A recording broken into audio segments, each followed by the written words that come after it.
Hey guys, tonight we slip into the gentle pulse of a 19th century Maori fishing village nestled on New Zealand's rugged coast. Picture yourself waking to the soft crash of waves, the air thick with salt and the faint smoke of last night's fire. Gulls screech overhead, and the village hums with quiet purpose. Wooden racks creak under drying fish, and bare feet patter on packed earth. You're in a ware, a low-slung house of timber and flax, cozy but drafty. The truth? You probably won't survive a week here without learning fast. Between the chilly mornings and the ocean's unpredictable mood, this life demands grit.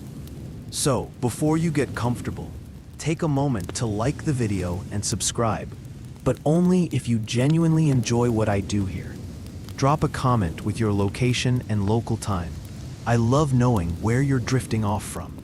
Now, dim the lights. Maybe turn on a fan for that soft background hum, and let's ease into tonight's journey together. You stir on a woven mat, the scent of damp fern filling your nose. It's dawn, and the village is already alive. Outside, someone's sharpening a bone fishhook, the scrape rhythmic, almost hypnotic. The Maori here, part of the iwi thriving along these shores since at least the 13th century, have honed a life tied to the sea. Historians note that by the 1800s, coastal hapu, subtribes, were masters of sustainable fishing, using nets and traps to harvest without depleting stocks.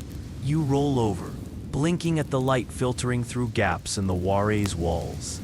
The air's chilly, and you're tempted to stay curled up. But a voice calls, a neighbor urging you to join the day's work. Stepping outside, you squint at the horizon, where the Pacific stretches endless and gray.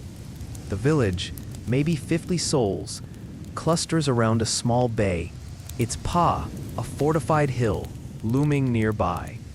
Huts of raupo reeds and timber dot the clearing, their roofs sloped to shrug off rain. You notice the tang of seaweed and hear the clatter of wooden tools. A quirky detail: some villagers wear pendants carved from whalebone, believed to carry the ocean's luck. You're handed a cloak of woven flax, rough but warm, and pointed toward the shore. Your first task? Helping with the morning's prep. But don't expect a leisurely stroll. This is a world where every hand counts. You trudge toward the beach, where racks of drying fish glint like silver in the dawn. The community moves as one, each person slotted into roles shaped by centuries of tradition. Historians still argue whether these villages were fully egalitarian or subtly hierarchical, with chiefs and tohunga, spiritual leaders, holding sway. You spot a woman weaving a basket, her fingers flying, and a man testing a net's knots. A kid darts past, giggling, nearly tripping you. Careful, city dweller. You mutter to yourself, smirking at how out of place you feel. The village's rhythm is relentless, yet oddly soothing, like a heartbeat you can't ignore. As you reach the shore, the sand's cold underfoot and you're handed a paddle. The day's work begins with checking the waka, canoes that will carry you to deeper waters later. For now, you're on land, helping sort gear. You notice the tools, hooks of bone, nets of flax, are crafted with a precision that rivals any modern kit. A villager, catching your stare, chuckles and says something in Maori you don't catch. Bet they're laughing at your soft hands. The sun's climbing now, painting the bay gold, and you feel the village waking fully, ready to face the sea's gifts and challenges. You're standing on the cool sand of the village beach, the dawn light now warming your face as the Maori fishing community buzzes around you. The air smells of salt and smoked fish, with a hint of damp flax from the nets slung over wooden racks. You've been roped into morning chores, and there's no slacking here. Everyone's moving with a quiet purpose that pulls you along. Your job? Helping prepare the nets for today's fishing. You grab a heavy coil of flax cord, its texture rough against your palms, and follow a villager named Tane, who's already knotting strands with practiced ease. His hands move like they've done this 1,000 times, which honestly, they probably have. In the 19th century, Maori fishing villages like this one relied on nets as a cornerstone of survival. Historical records show these communities used intricate seine nets, some stretching over 100 meters, to haul in massive catches of fish like snapper and kahawai. You kneel beside Tane, trying to mimic his deft twists, but your knots look like a toddler's scribble. He grins, not unkindly, and mutters something about land dwellers. You chuckle, muttering back, "Give me a break. I'm better with a keyboard." The net's fibers are tough, woven from harakeke flax, and you're amazed at how they hold up against the ocean's pull. As you work, you notice the village's rhythm. Women nearby are sorting baskets of shellfish, their chatter soft but lively, while kids scamper around, dodging work with expert precision. A quirky tidbit: some nets here are decorated with small shells, supposedly to charm fish into them. You're skeptical, but Tane swears by it, claiming his best hauls came after adding a pearly mussel shell. You raise an eyebrow. Sounds like superstition, but who are you to argue with a guy who lives by the sea's whims? The beach is alive with prep. You spot a group checking wooden floats, ensuring they'll keep the nets buoyant. Others are sharpening bone hooks, their edges gleaming like ivory. You're handed a section of net to inspect, and you run your fingers along it, feeling for weak spots.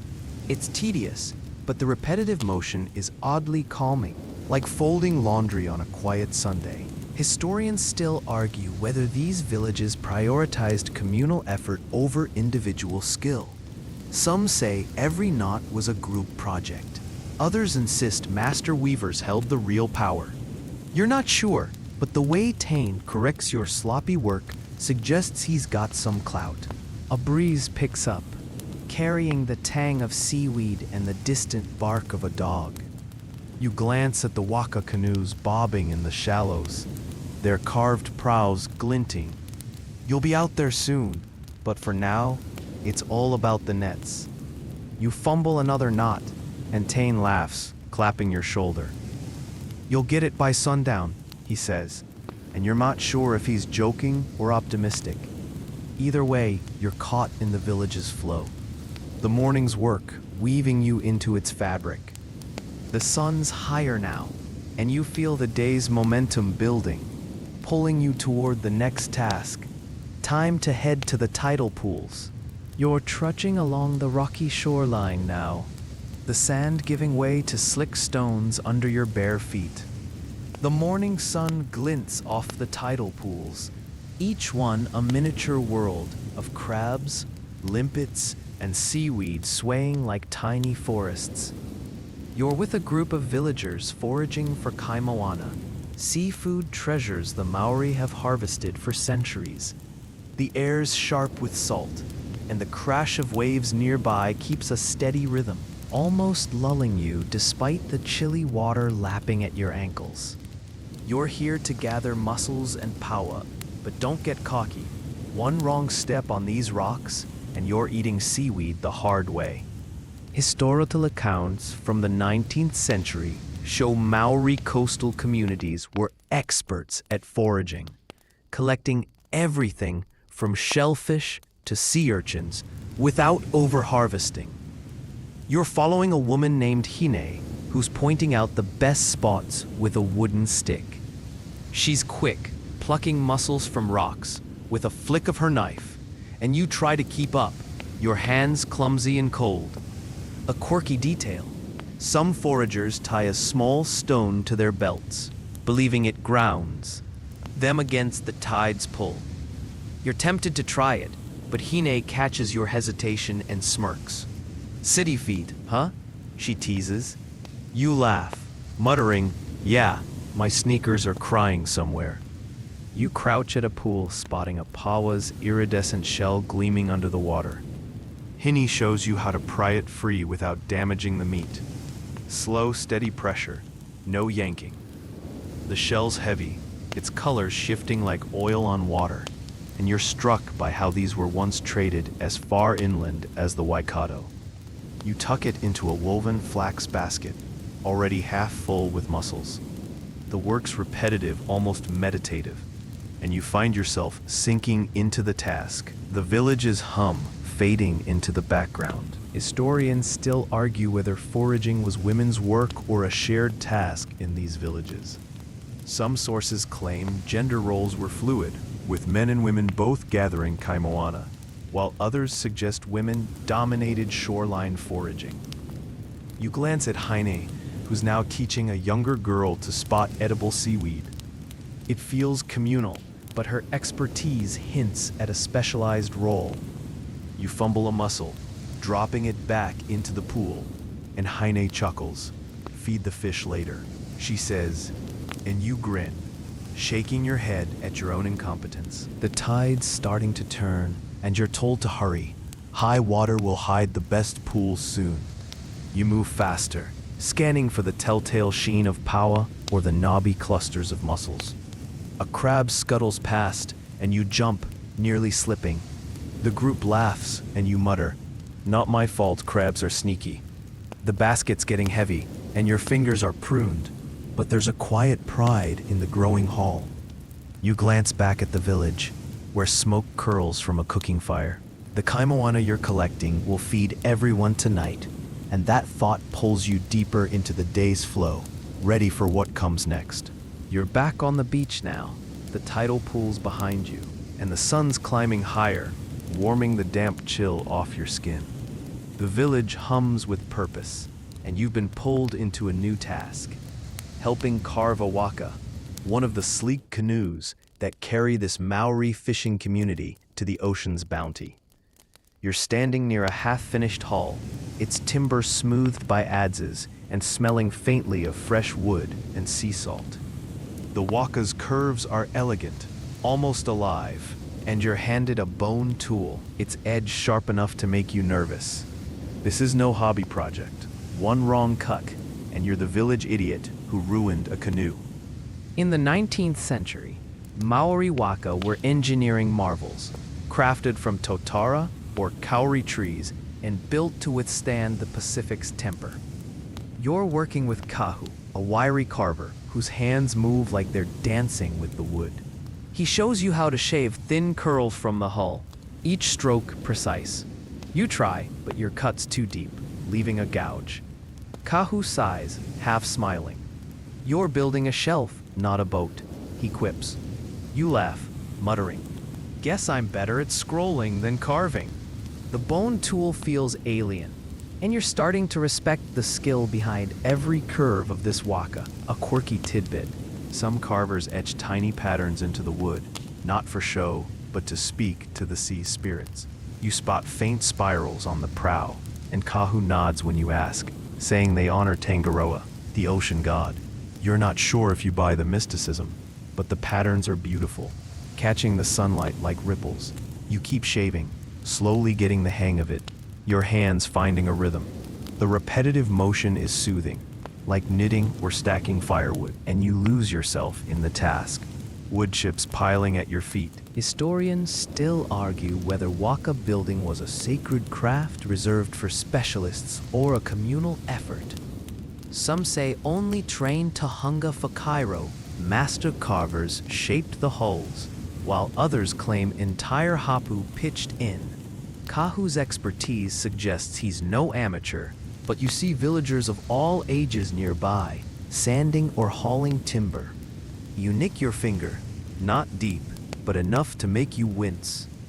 A kid nearby giggles, and you shoot back. "Laugh now, I'll carve your toy canoe next." The group chuckles, and you feel the village's warmth, even if your carving skills are a joke. The waka's taking shape, its hull smooth and sturdy, ready for the ocean's test. You step back, wiping sweat from your brow, and notice the beach alive with other tasks, nets being mended, fish being gutted. The waka's your focus, though, and you're starting to understand its importance. It's not just a boat, it's the village's lifeline, carrying them to fish, trade, and sometimes war. Kahu points you to a new spot to smooth, and you dive back in, the sound of waves and chisels blending into a quiet, grounding hum, pulling you toward the next part of the day. You're still on the beach, the half-carved waka gleaming nearby, but now you're drawn toward a group of villagers preparing for the day's fishing. The sun's high, casting sharp shadows on the sand, and the air hums with the scent of salt and drying seaweed. You're joining a ritual, one that feels as old as the ocean itself, led by a weathered man named Rongo, whose voice carries a low, steady cadence. He's chanting, hands raised toward the waves, and you're told to stand close, mimicking his gestures. This isn't just pret, it's a sacred act to honor Tangaroa, the sea god, and ensure a safe, bountiful catch. One wrong move, and you're tempting a stormy fate. By the 19th century, Maori fishing rituals were deeply woven into daily life, blending practical preparation with spiritual respect. Rongo's chant, Akarakia, asks for calm seas and full nets, its rhythm syncing with the waves' crash. You try to follow, mouthing words you barely understand, your hands clumsy as you copy his slow, deliberate motions. A quirky detail, some fishermen tie a single greenstone bead to their nets, believing it draws fish like a magnet. You spot one glinting on Rongo's net, and he winks when you point it out. Better than your city tricks, he teases. You grin, muttering, my GPS would beg to differ. The group moves toward the waka, now ready for launch. You help drag it to the water, the hull scraping sand, and feel the weight of tradition in every step. The karakia continues, and you're struck by its power. The whole village pauses, even the kids, to listen. It's not just words, it's a contract with the sea. Historians still argue whether these rituals were purely spiritual or a practical way to unify the community before dangerous voyages. You see both sides. Rongo's chant steadies everyone, but it's also a reminder of the ocean's unpredictable mood. You climb into the waka, your legs wobbly as it bobs in the shallows. Rongo hands you a paddle, its wood worn smooth by countless hands. Don't tick us, a younger fisherman jokes, and you shoot back. No promises, I'm new at this. The crew laughs, easing the tension. You paddle out, following Rongo's lead, the chant fading as the village shrinks behind you. The sea's cold spray hits your face, waking you fully, but there's a calm in the boat's rhythm, each stroke pulling you deeper into the day. You glance at the green stone bead, dangling from the net, and wonder if it really works. For now, you're just trying to keep up, the ocean stretching wide and wild ahead. The waka glides past the breakers, and you feel the vastness of the Pacific, its surface hiding schools of fish you're meant to catch. Rongo points to a spot where gulls circle, a sign of kahawai below. You grip the paddle tighter, your arms already aching, but the rituals left you focused, ready. The village's life depends on this. Fish for food, trade, even tools from their bones. You're not just paddling, you're part of something bigger, that chain of survival that's held strong for centuries. The sun's warm now, the sea's song steady, and you're carried forward, ready for the catch. You're back on shore now, the waka pulled up on the beach, its hull glistening with seawater. The morning's fishing haul is impressive, baskets brim with snapper and kahawai, their scales flashing silver in the midday sun. You're gathered around a communal fire, the air thick with the smoky scent of roasting fish and the earthy tang of firm root. The village is settling in for the midday meal, a shared moment that feels like the heartbeat of this 19th century Maori fishing community. You're handed a woven plate piled with steaming fish and a starchy slab of firm root, and you're starving. But one wrong bite of this unfamiliar food, and you'll be the city slicker choking on lunch. Historical records from the 1800s show Maori villages relied heavily on communal meals, to strengthen social bonds, with fish and root crops, like fern root, forming the diet's core. You sit cross-legged on a mat, surrounded by villagers chatting in low, melodic tones. The fish is flaky, cooked over hot stones, and the fern roots chewy, slightly bitter. You take a bite, trying to look natural, but it's like eating a boiled potato's distant cousin. A young woman, Mare, notices your grimace and laughs. "City stomach, eh?" she teases. You smirk, muttering, "I'd kill for a burger right now." The group chuckles, and you feel a little less like an outsider. A quirky tidbit. Some villagers sprinkle seaweed flakes on their food, claiming it wakes the flavor. You try it, and it's salty, almost nutty, adding a surprising depth to the fish. You're not sure if it's tradition or just someone's bright idea, but it works. The fire crackles, sending sparks into the air, and you notice kids sneaking extra fish when the adults aren't looking. You lean back, savoring the warmth of the meal and the chatter. It's a moment of pause. The village's rhythm, slowing, as everyone eats together, sharing stories and laughter. Historians still argue whether these communal meals were purely practical, pooling resources, or a deliberate act to reinforce unity. Watching the villagers pass food to elders first, you lean toward the latter. There's a quiet respect in the order, a structure that feels intentional. You take another bite of fern root, getting used to its texture, and glance at the beach, where nets are already being prepped for the next haul. A kid tosses a fishbone into the fire, and you joke, "Hope that's not bad luck." Mir rolls her eyes, saying, "Only if you burn the whole village." You laugh, the ease of the moment sinking in. The meal stretches on, unhurried, with villagers swapping tales of past catches or teasing each other about who paddled slowest this morning. You're drawn into a story about a legendary snapper that outsmarted 3 waka. And you're not sure if it's true or just lunch table flair. Either way, it's soothing. The voices blending with the fire's crackle and the distant waves. Your plate's empty now, and you feel the weight of the morning's work settling in. Your body ready for a rest, but pulled toward the next task. The village doesn't stop, and neither do you. As the sun climbs higher and the day rolls on, you're still in the village, the midday meal's warmth lingering in your belly as you wander toward a shaded spot where a group of women are gathered, their hands busy with flax. The air carries the faint rustle of dried leaves and the salty breeze from the nearby shore. You've been roped into helping the wahine, Maori women, weave harakeke flax into baskets and mats, a task that looks simple but feels like trying to tame a wiry beast. The women's fingers fly, twisting green strands into tight, intricate patterns, and you're handed a bundle to try. Spoiler, your city hands are about to embarrass you again. In the 19th century, Maori women were the backbone of textile crafts, turning flax into everything from fishing nets to clothing, with skills passed down through generations.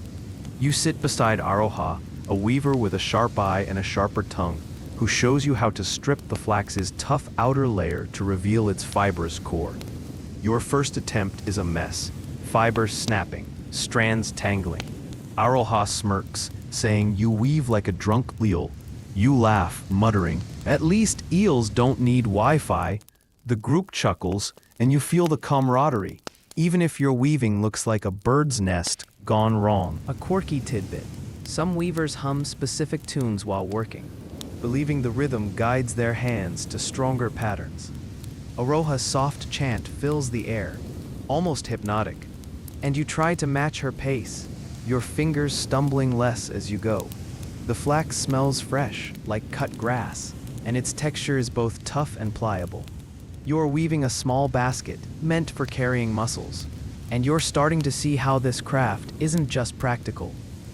It's art, each twist a story of patience and skill. Historians still argue whether weaving was a gendered task, or if men also joined in during busy times. Aroha's expertise suggests women led the charge, but you spot a man nearby mending a net with similar techniques, blurring the lines. You fumble another strand, and a younger weaver giggles. "Stick to paddling," she teases, and you retort, "Only if you paddle as bad as I weave." The laughter feels like a warm blanket, wrapping you into the group's rhythm. The basket's taking shape, lopsided but functional, and you're oddly proud of it. As you work, the village hums around you, kids playing, men repairing tools, the ever-present crash of waves. The flax pile dwindles, and Araha nods at your progress, a rare approval that makes you sit a little taller. You notice the baskets aren't just for utility. Some have delicate patterns, like waves or stars, etched into the weave. It's a reminder of the village's connection to the sea, just like the waka you helped carve earlier. Your fingers ache, but the repetitive motion is soothing, lulling you into the day's flow. The sun's dipping now, and you're starting to feel the village's pulse, ready for whatever comes next. You're still in the village, the flax weaving session behind you, your lopsided basket now tucked away with a mix of pride and embarrassment. The afternoon sun hangs low, casting long shadows across the sandy shore where a gaggle of kids are playing, their laughter rising over the steady crash of waves. You're drawn to their games, a chaotic swirl of running, shouting, and makeshift toys that feel like a window into the heart of this 19th century Maori fishing community. You're supposed to keep an eye on them, but let's be real. One misstep, and you'll be outrun by a 6-year-old with a stick. Historical records from the 1800s show Maori children in coastal villages learn survival skills through play, practicing fishing techniques or navigation with games that mimicked adult work. You watch a group playing ti rakau, tossing and catching wooden sticks in a rhythmic dance, their hands a blur. You try joining in, grabbing a stick, but your toss goes wild, nearly bonking a kid named Tama. He giggles, shouting, "City hands, no aim." You smirk, muttering, "My aim's fine," for a scream. The kids roar with laughter, and you're starting to like their relentless teasing. It's like the village's unofficial handshake. A quirky tidbit: some kids carve tiny fish from driftwood, using them in games to catch each other, mimicking their parents' fishing trips. You spot one boy, Wiramu, clutching a wooden snapper, darting between rocks as his friends chase him. You're roped into their game, handed a stick to guard a pile of shells. It's exhausting but fun, the kind of chaotic joy that makes you forget the ache in your arms from paddling earlier. The kids are quick, dodging and weaving, and you're panting just trying to keep up. Historians still argue whether these games were purely for fun or a deliberate way to train kids for adult roles. Watching Tama lead a pretend fishing expedition, complete with shouted commands, you lean toward training. It's too organized to be just play. You trip over a rock, sprawling in the sand, and the kids howl with laughter. "Stick to weaving," Wairamu calls, and you retort, "Only if you start swimming better." The banter keeps you grounded, part of the village's lively pulse. The game winds down as the sun dips lower, painting the sky orange. You notice the kids mimicking the adults' work, casting imaginary nets, rowing invisible waka. It's a reminder of the village's rhythm, where even play prepares you for the sea. You hand back the stick, catching your breath, and spot the adults nearby, some weaving, others prepping for the evening. The kids run off, leaving you with a smile and a sense of the village's future in their small, quick hands. The day's moving on, and you're ready to join the next moment, the shore still buzzing with life. You're lingering near the shore, the kids' laughter fading as they scamper off, leaving the beach quieter now, bathed in the soft glow of late afternoon. The village is settling into a calmer rhythm, and you're drawn to a group gathered under a pohutukawa tree, its red blooms stark against the green. Elders are sharing stories, their voices low and melodic, weaving tales of ancestors and the sea. You're invited to sit, cross-legged on a woven mat, the air carrying the faint scent of salt and wood smoke. This is storytelling hour in this 19th century Maori fishing village, and you're about to hear history come alive. While one yawn, and you'll be the city dweller dozing off mid-legend. In the 1800s, oral storytelling was a cornerstone of Maori culture, preserving genealogy, myths, and survival knowledge through intricate narratives. You're listening to an elder named Pita, whose weathered hands gesture as he recounts the tale of Maui, the trickster who fished up the North Island. His voice is slow, almost hypnotic, painting vivid images of waves and gods. You're trying to stay focused, but the rhythm is so soothing, it's like a lullaby. A quirky tidbit: some storytellers weave in secret phrases meant only for initiated listeners to protect sacred knowledge. You catch Pita's eye mid-story, and he pauses, smirking. "Awake, city walker," he teases. You grin, muttering, "Barely, but I'm trying." The group chuckles, pulling you deeper into the moment. The story shifts to a local legend about a whale that guided a lost waka home, and you're struck by how the sea is always the hero here. You glance at the horizon, where the Pacific glints, and feel the tale's weight. Every word ties this village to its past. Historians still argue whether these stories were purely cultural or also practical, encoding navigation routes or fishing spots. Pita's tale of the whale feels like it could hide a map, but you're too caught in its flow to care. You shift on the mat, the grass cool beneath you, and notice younger listeners leaning in, wide-eyed. A kid nearby whispers a question, and Pita seamlessly weaves the answer into his story, never breaking rhythm. You're impressed, wishing your old teachers had that skill. Bet they didn't have whales in class, you mutter to yourself, earning a stifled laugh from a woman beside you. The storytelling's pace is deliberate, each pause letting the words sink in, and you feel the village's history wrapping around you like a warm cloak. The sun's dipping now, casting long shadows, and Pita's tale winds down, leaving a quiet reverence in the air. You stand, stretching your legs, and notice the village shifting gears. Some head to evening tasks, others linger, murmuring about the story.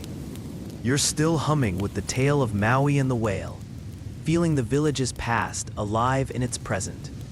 The Pohutakawa's blooms sway gently, and you're ready to move on, carried by the day's flow toward whatever comes next.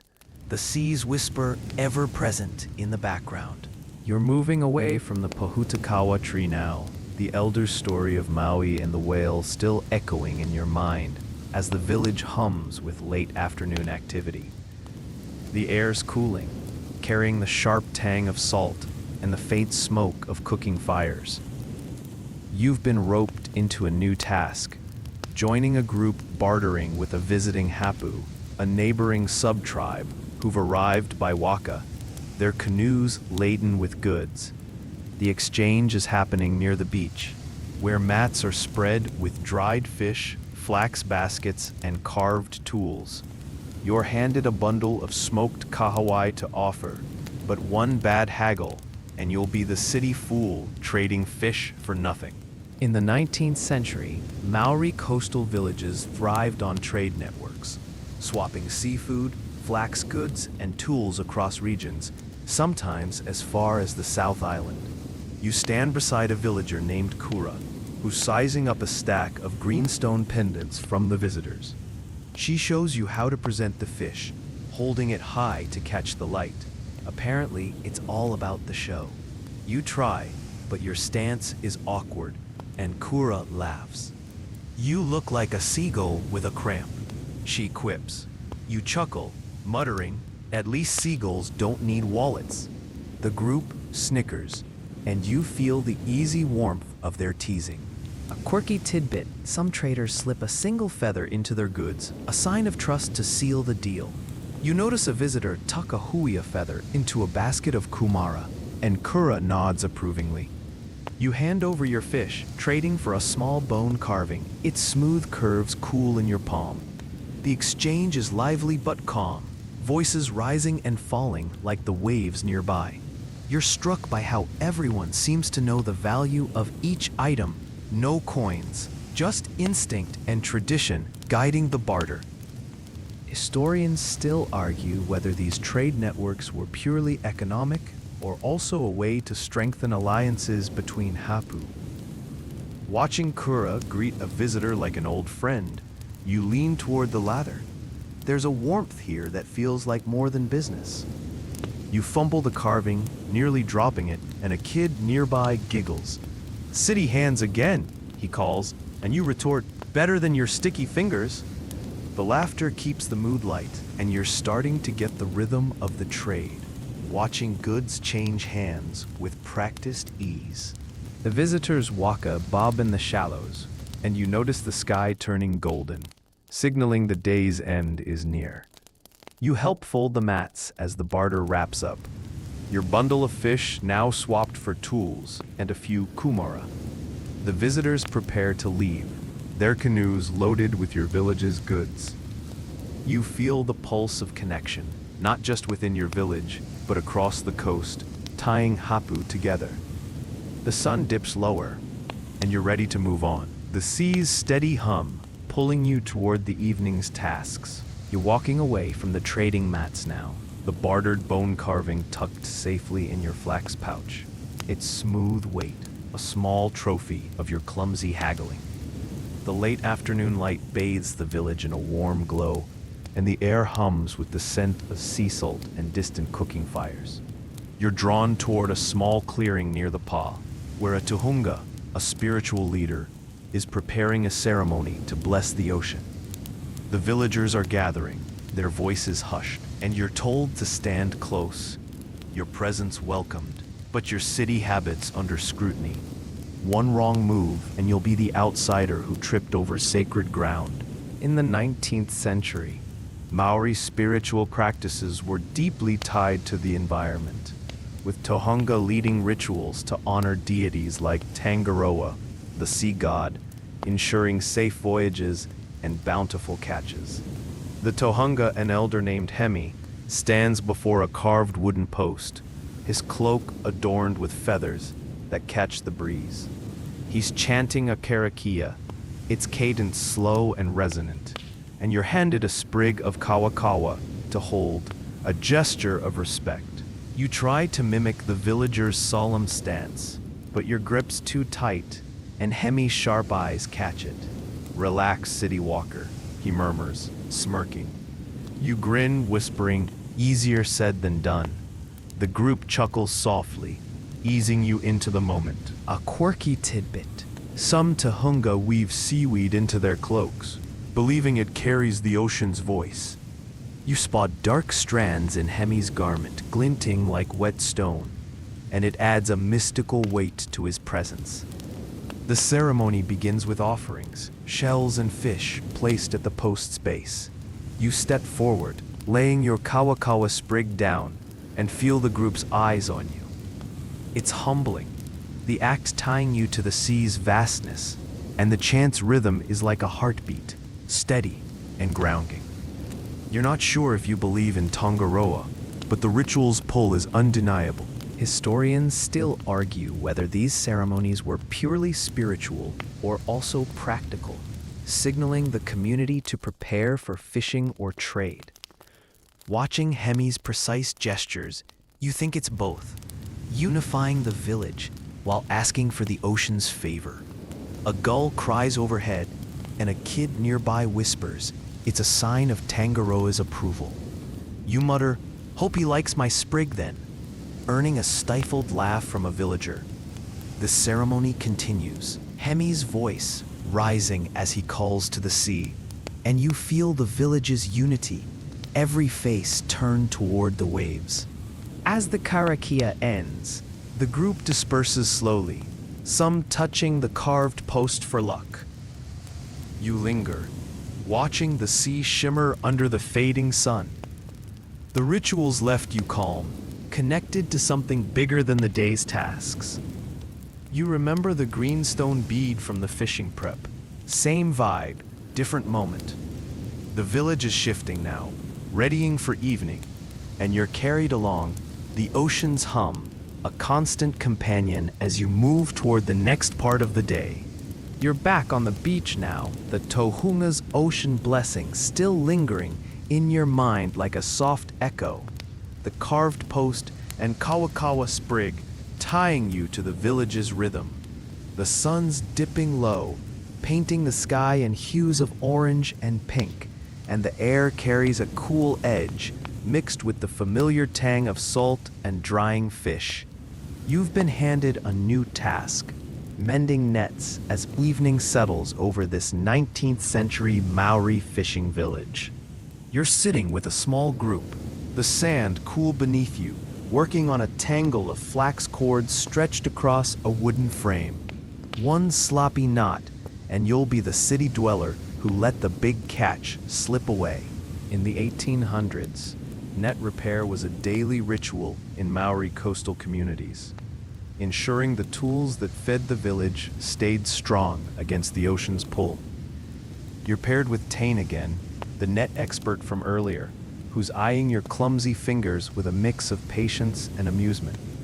He shows you how to weave a broken strand back into the mesh, his hands moving like they're part of the flax itself. You try, but your knot unravels and Tane chuckles. "You're mending air, not nets," he teases.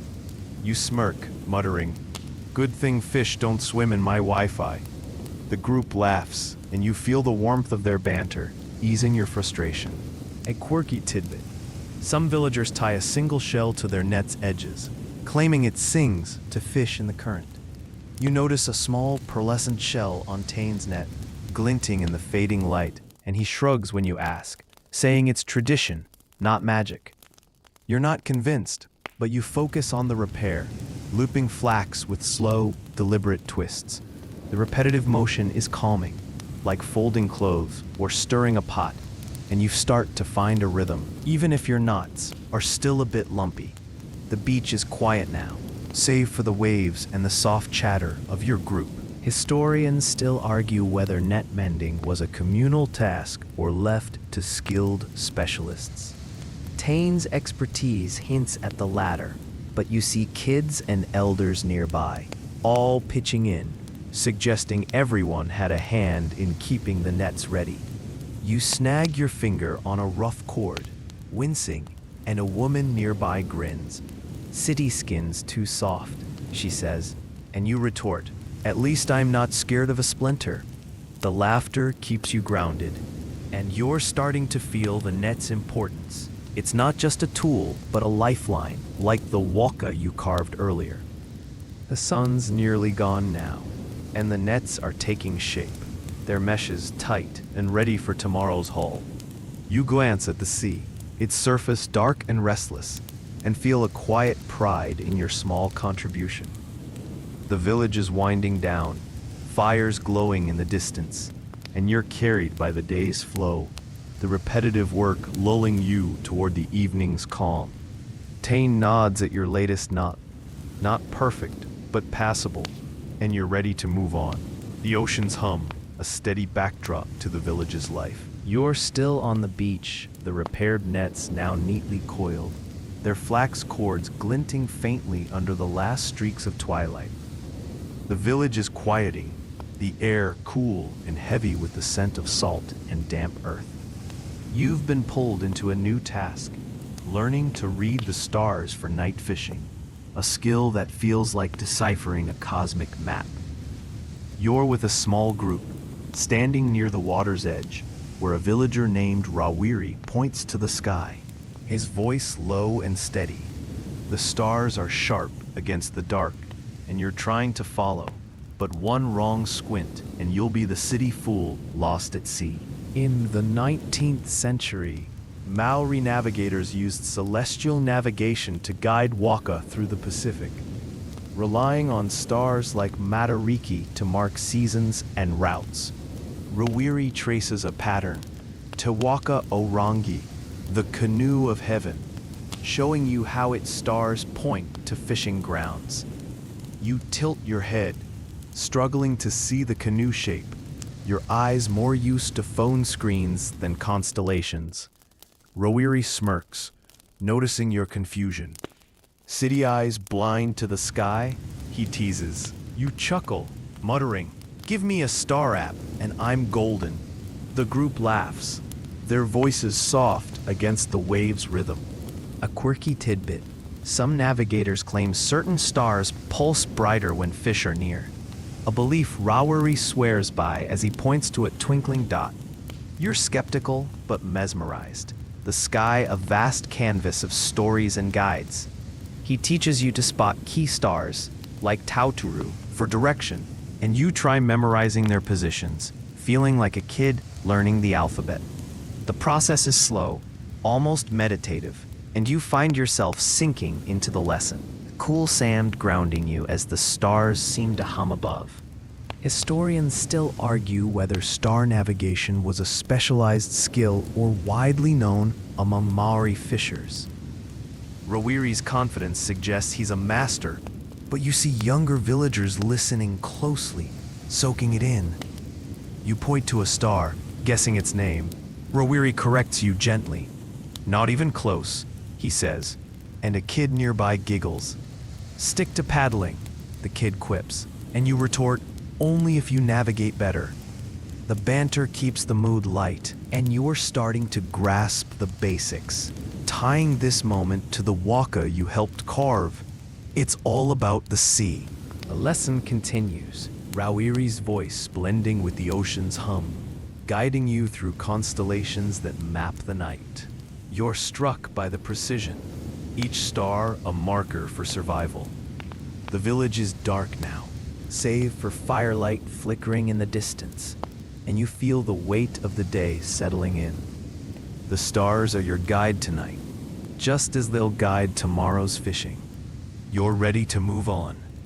The sky's quiet glow and the sea's steady pulse pulling you toward the village's evening rest. You're moving away from the beach now, the stars still vivid in your mind, their patterns like a map you're only starting to understand. The village is cloaked in twilight, the air cool and thick with the scent of salt and smoldering fires. You've been roped into a new task, patrolling with a group of warriors guarding the Pa, the fortified hill overlooking this 19th century Maori fishing village. You're handed a wooden taiaha, its weight unfamiliar. And you're trying to look competent, but one clumsy swing and you'll be the city dweller who knocked himself out. In the 1800s, Maori villages like this one maintained Pa fortifications to protect against rival tribes or, increasingly, European settlers. You follow a warrior named Mika, his steps silent on the packed earth as you climb the Pa's slopes. The hill is ringed with wooden palisades, their tips sharpened to a point, and you're told to keep watch for anything unusual, strange lights, odd sounds. You grip the taiaha, its carved handle cool in your hands, and try to mimic Mika's stance. He glances at you, smirking. You hold it like a broom, he teases. You laugh, muttering, "Better than sweeping with your spear." The group chuckles, easing the tension of the dark. A quirky tidbit, some warriors tie a single feather to their taiaha, believing it carries their ancestors' strength. You notice a white feather fluttering on Mika's weapon, catching the faint moonlight. The patrol moves quietly, your eyes scanning the shadows beyond the palisades. The village below is a cluster of soft firelight, and the sea's hum is a steady backdrop. You're struck by the warriors' alertness, their senses tuned to every rustle. It's intense, but oddly calming, the rhythm of their steps syncing with your heartbeat, like a slow dance with the night. Historians still argue whether Pa defenses were used more for tribal conflicts or as a response to colonial pressures in the 19th century. Mika's vigilance feels like it's born of both. tradition and necessity. You stumble over a root, nearly dropping the taiaha, and a younger warrior snickers. City feet, no balance, he says. And you retort, at least I'm not tripping on my ego. The laughter is soft, keeping the mood light as you circle the pa, checking posts and listening to the night's quiet. The patrol continues, the cool air sharpening your senses. You spot a distant flicker, maybe a fire, maybe nothing, and Mika signals to stay low. False alarm, just a star reflecting off the sea, but your heart's pounding. You remember the Tohunga's ocean blessing, its call for protection, and feel tied to the village's safety. The pa looms strong, a silent guardian, and you're part of its watch, if only for tonight. The sky darkens fully, and you're ready to head back. The village's fires calling you toward rest. You're descending from the pa now, the taiaha still heavy in your hands, its feather catching the moonlight as the village settles into night. The air is crisp, laced with the familiar salt and the faint glow of embers from scattered fires. You're heading to your whare, the low-slung house of timber and flax where you'll rest. The day's tasks, nets, waka, stars, and patrols, settling into your bones. The village is quiet, save for the soft murmur of voices and the ever-present hum of the sea. You're ready to sleep, but one wrong step in the dark, and you'll be the city dweller tripping into a ditch. In the 19th century, Maori whare were communal hubs, built to shelter families and withstand coastal weather. Their woven walls, a testament to the flax skills you fumbled through earlier. You duck into the whare, its interior dim, lit only by a small fire in the center. The floor is covered with woven mats, soft underfoot, and you're handed a flax blanket, its texture rough but warm. You settle near the fire, the embers casting flickering shadows, and feel the village's rhythm slowing, like a heartbeat easing into rest. A villager, Hana, notices your awkward sprawl and chuckles. City bones don't like mats? She teases. You grin, muttering, my mattress is crying somewhere. The quiet laughter feels like a gentle nudge into the night. A quirky tidbit, some ware have a single shell hung above the door, said to ward off restless spirits. You spot a small mussel shell glinting above the entrance, and it reminds you of the net charms from the beach. You pull the blanket tighter, the fire's warmth seeping in, and listen to the soft breathing of others already asleep. Historians still argue whether sleeping arrangements in ware were strictly familial or included wider community members, but the mix of ages around you suggests the latter. Everyone's packed in, sharing space and stories. You lie back, staring at the raupo ceiling, its reeds woven as tightly as the baskets you tried making. The day replays in your mind, the waka's curves, the karakia's chant, the stars' patterns, the pa's silent watch. Each moment ties you to this place, its rhythm now yours. You yawn, the fire's crackle blending with the distant waves, and feel sleep creeping closer, a soft weight pulling you down.